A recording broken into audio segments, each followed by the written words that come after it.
Caio Apione não ganhou o reality show da Plim Plim, mas ele está feliz da vida e anda esbanjando os detalhes da sua fazenda em Goiás.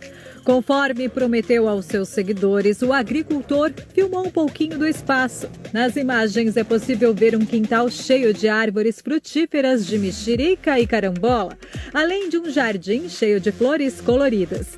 Mas o grande detalhe do imóvel fica para uma cachoeira particular que existe lá. Isso mesmo que vocês ouviram.